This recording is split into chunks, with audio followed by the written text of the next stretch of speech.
Well, I mentioned the current debate and struggle against the bilateral trade and investment agreement with Colombia.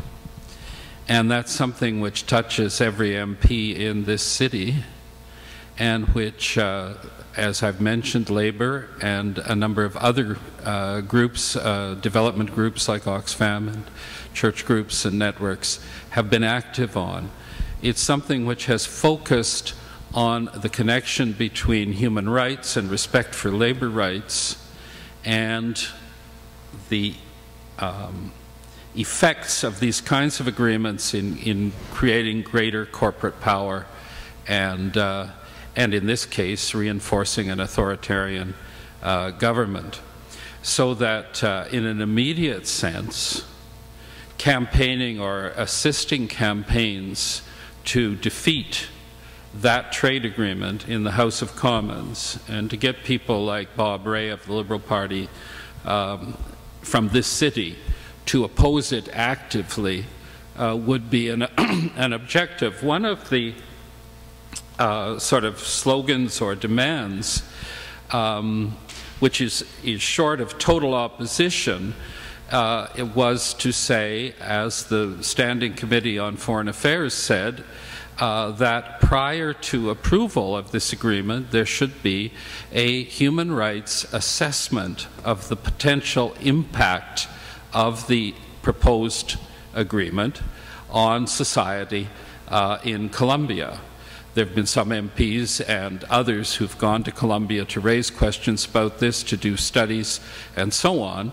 But the investigation that the Standing Committee asked for has never been undertaken, and key members of the Liberal opposition, including Scott Bryson, the critic, have backed away from this demand without demanding that people, oppose the agreement. And if some people are nervous about that or whatever, simply standing behind this recommendation for a full independent human rights assessment of the potential impact of the agreement would be a possible demand.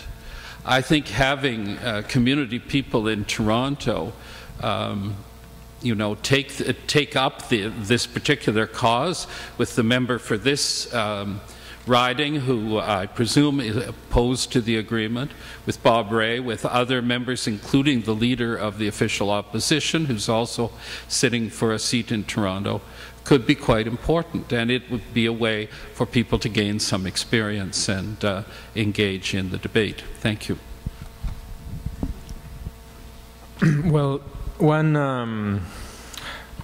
lesson that I've learned is that one doesn't campaign against one free trade agreement or one thing, and then you move to another thing, but you start becoming, a defender of human rights in general when you get into these struggles, and you start getting very much into the basis of what you're defending. No? So this doesn't mean that you don't have to strategize and be very strategic and very, sometimes even managerial and very clever in order to defeat an enemy, in this case, transnational corporations, for example, depending what your campaign is. But you get into this train in which you start understanding the common things that you're working for, and this becomes part of your life. For example, suppose in my case I may have started working against NAFTA for a long time, but I'm not bitter, or I'm not defeated by the fact that after 15 years we haven't defeated NAFTA, because there are so many other struggles that are related, that are part of, that are, so one has to become very flexible and malleable, maneuverable. And for example, I've been, through the work on NAFTA, I've been very related to the work on CAFTA, the Central American Free Trade Agreement. I don't know exactly how, but the last week I was working with the Salvadorans that came to Washington to receive an award on human rights because of their struggle against mining. and against a Canadian mining company, which is the Pacific Rim. So Pacific Rim sued the government of El Salvador under the rules of CAFTA. How? Well, they just opened a subsidiary in the United States, and under that subsidiary, they have sued the Salvadoran government with $100 million because the Salvadoran government are preventing them from taking huge profit of gold mining.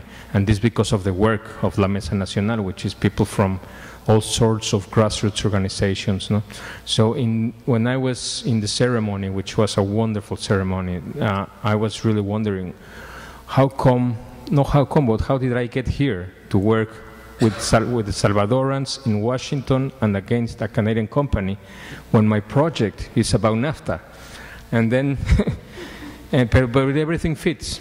Everything fits. I mean, once you really start working on this, you can't.